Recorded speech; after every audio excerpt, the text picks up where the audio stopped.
Yes. All right. Hello.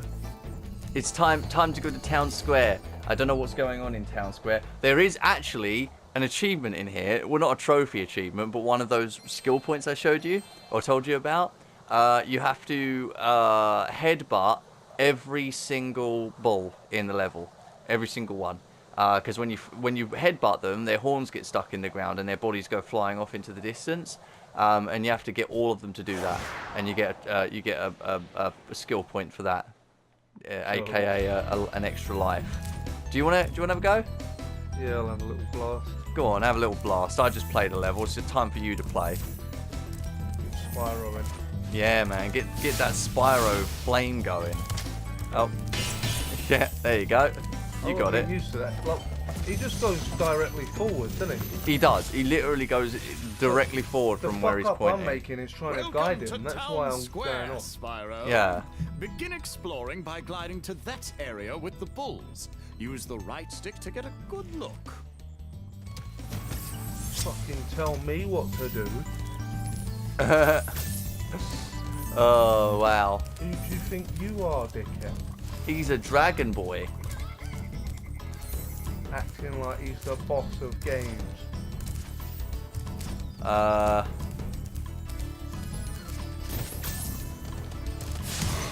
Yeah, see, you have to headbutt all the bulls. See, their horns get stuck. Different animation for that. That was cool. I know, it's already failed now because you already killed one with fire, but that's one of the skill points you can get. So, but that's like, it's just a nice little addition to an already full game. You know, hey, like you want to try some extra challenges? Here you go. Here's some extra challenges for you. That was cool. Yeah. Let me take my jumper off. I'm a bit warm. Ugh. How's my little kitty? Doing all right? She's not very talkative, so you never hear her on the microphone, but she is here constantly by my side all the time. Fuck, that was lucky. I nearly went straight into the drink then. Lucky you didn't then, eh? Ah, there you go. Get on my lap. You love it. Thanks, Spyro. He's got a big old cake that says "Thanks, Spyro" on it. My wing. Did you know that you get your longest glide That's by what pressing being the ready. jump button at the very top of your jump? But I anticipated this moment, so I made you a cake. I made you a cake. Is it a lie? Feels like it could be.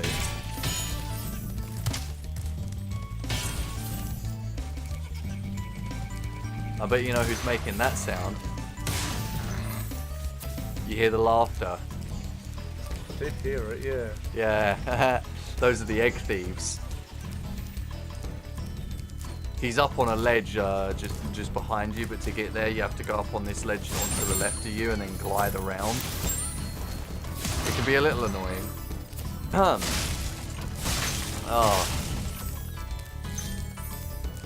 This game is fantastic to look at. Like, in terms of as remakes go, or remasters go, this is probably one of the best remasters I've seen. Like when it comes to the level of detail put into every single level, like from the first game, it's ridiculous. Or from all three games, it's ridiculous how much they try to stick to the layouts while updating all of the styles. Like all the details around you. Like I don't know how much you've been paying attention to it, but everything from the grass to the paths to the walls to all of these buildings. None of them had anywhere near this level of detail in the original. In the original, they were one flat color. Everything was a flat color in the original. The ground was like green with shades of gray, the path. The walls of all these buildings were all just gray with like some very basic window-looking colored things in them. Like, there was no detail to the original PS1 games, you know, it was very basic colours. Not to say that made them shit games, but they had very basic colours. No, you have to, I'll tell you what you do here. You have to go up on that platform and glide around, is what you have to do, to even get up there behind you. That platform right there in front of you, it's a little platform. This one? Yeah, you have to glide around to the right. Round here? Yeah. see. There you go. You know where it is now. Yeah. So I love everything about the detail in this. Like, not just the little details on like the grass and everything as well, but like, you know, for example, the outside. Like, don't worry about the thief right now, but look outside. Like, look to the outside of the level where you wouldn't normally go. The level of detail they put into just the distant objects. Like, in the original game, those were 2D images. Like, those were nothing in the original game. It would have just been clouded out with mist. Yeah, like, in this game, they went the extra mile to add all this detail. Like, in later levels, you get, like, actual levels of detail, like, what looks to be lighthouses and stuff. You gotta jump over to... Oh, right.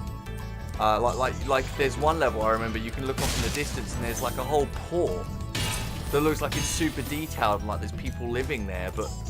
like it's outside of your perspective, you know, you can't go there. So it's crazy, like the level of detail in this game. Damn, there's a lot of gems in this level. Yeah, I think there's 200 in this one. It leans you in, like slowly but surely, this game. Like it across there, yeah? Yeah. It leans you in, slowly but surely. Like, you start off collecting very few gems, and then, like, slowly but surely you get more. You have to flame that, yeah. There you go. And now you get the dragon. I think that's the last dragon. You didn't get the egg thief, though, but the egg thief's kind of hard to get, so I don't blame you. Thank you for releasing me, I'll tell you Spyro. what, like, you can always I mean, check yes, your this is the progress same by game, but this accessing game, the guidebook through the pause it's only like menu. the same shape as the original Spyro game. It's not, it don't look even slightly like it. It is. Everything's the same shape and size, and everything's in exactly the same place, yeah, but they've done so much work to this. I mean, all the grass on the ground, for instance, it is like, that was not there. That was just flat, green, untextured. yeah, I know. Like, and like, one of the little like details that I loved about it as well is like, did you notice just then when you were flaming the grass? It burns. Yeah. It burns. Yeah, it doesn't burn for long, you know, but it's just great. Like, I love it. I think every little detail counts. Like, I've never been a big like guy on graphics, right? I think graphics can make a game more immersive. Yeah, definitely. But like, it doesn't make a game. Like, a game looking beautiful doesn't make it. You know, a game being fun is what makes it. And games can be beautiful in various different ways. Like that game Owlboy that I've yet to play properly. That game is gorgeous, and it's not even anywhere near the kind of level of graphical style that this game is. It's just a pixel type game. So... yeah, the pixels on that though, like the actual sprites are really detailed. yeah, you haven't finished Town Square because you didn't get the thief, but... well, get him then. 1, 2, 3, 4, and then the boss. Yeah. Okay, well, I'll get him quickly, and then I'll go to the next realm, I suppose. But yeah, like I don't know. I think it's great. I think it's honestly great. Yes. There's nothing wrong with a game being graphically inferior, as some people might call it. I think graphics in games aren't the most important aspect of a game. If a game has great gameplay mechanics, and if it has a story, that it has a good story, then I think that's great. Because obviously not every game has a story. But as long as a game has solid mechanics that are fun and keep you wanting to play. I did actually say this during Fallout 76 at some point, but if a game can make you come back and play it, like if it can legitimately make you want to play more of it, that's like the best starting point for a game. Like, if you can make it addictive.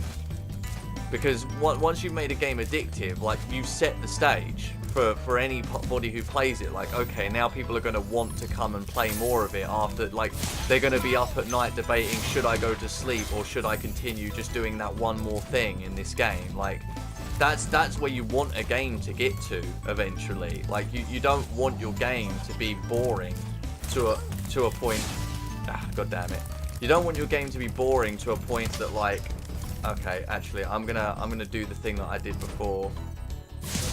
There you go, I did it. Those things are bloody annoying if you don't do that. But yeah, you don't want your game to get to a point where people are questioning, like, I don't really know if it's worth playing this anymore. I got to that point with Fallout 4, right, as a perfect example. With Fallout 4, it got super duper repetitive, and perhaps it was the way I was playing it, but quite frankly, it was getting really boring and repetitive, like having to constantly like worry about the lack of ammo and like enemies being far too tough, or seemingly far too tough, where like I would use all my ammo to kill like a single group of enemies, and then like I'd get nothing in return for it. You know, it felt like I was being robbed every time I went into a place to kill a bunch of enemies, because I wasn't getting anything in return for all the effort I was putting in. So I don't know, I feel like if a game can make you come and continue playing it and want to play more of it, that's a good base. That's the base of a game for me anyway, not the graphics. So there really are like so many of these old games that absolutely need to be remade, and they would totally stand up now if they touched them up like they've done this. I think of fucking loads of them off the top of my head. Not even like just this genre. But even a game like Gex, for instance, a remaster of Gex Enter the Gecko, for instance. Rescuing dragons. It's a You may travel to the blown Peacekeeper's game world just if like you this like. one. yeah.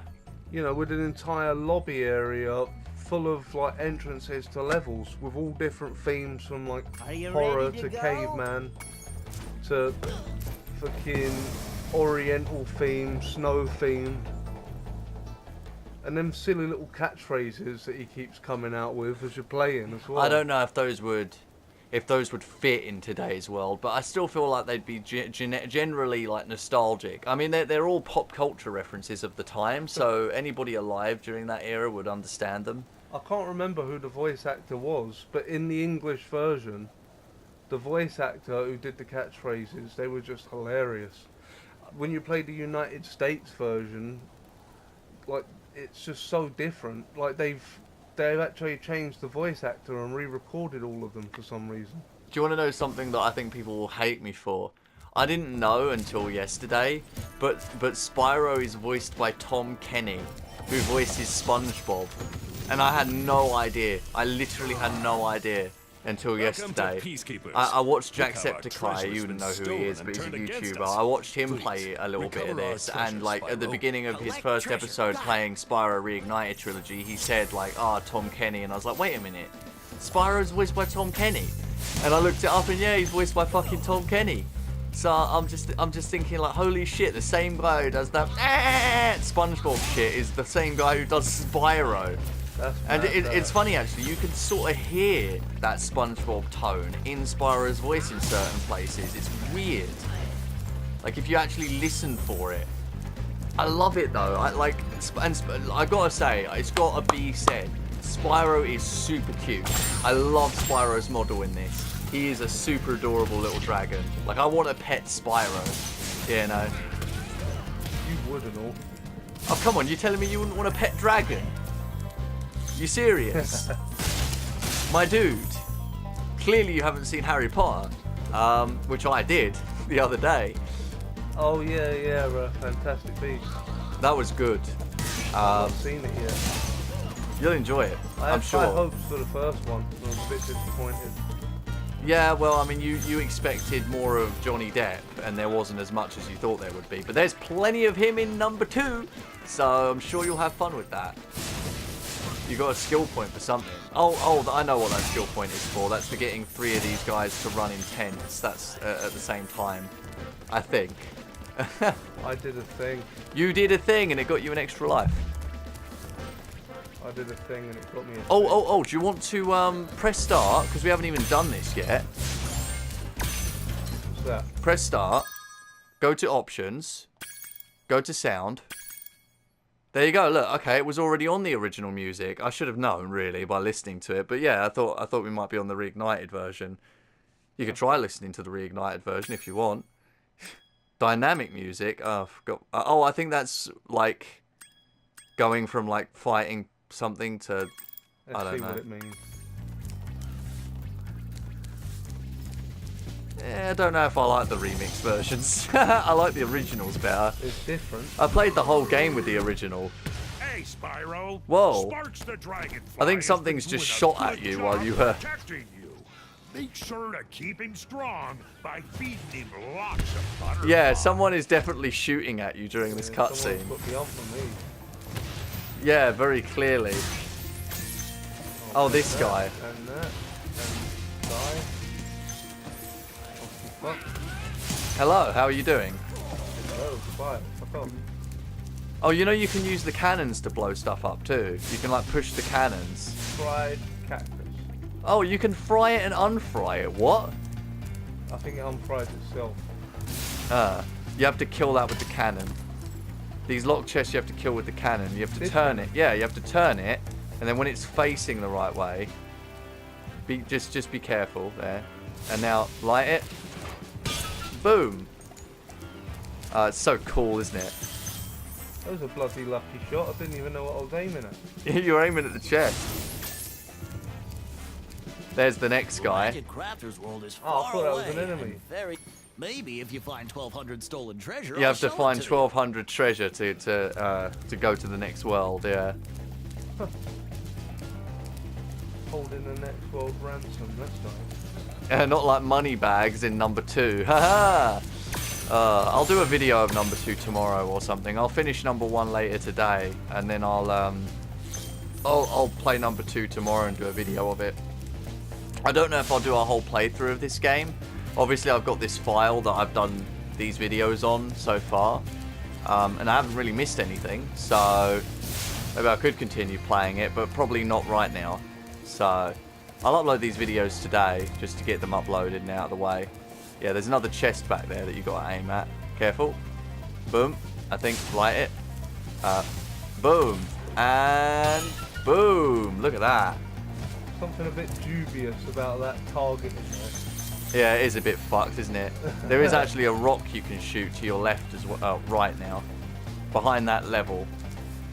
Behind. Yeah, behind you. Oh, okay. Yeah. Oh, okay. Yeah. Oh, jump out. I'll get Okay. there. Yeah, there's some things there. Oh, we've reached another 20-minute segment too. That's the boss of this world, Dr. Shemp. I need more gems. Alright. That's it. Another 20 minutes goes by. There you go. You can see that big rock there. I'll shoot it. Yeah, with the cannon. Oh, okay. That's another 20 minutes. See you later. See you next time. On next week's episode. On next week's episode of Spyro the Dragon.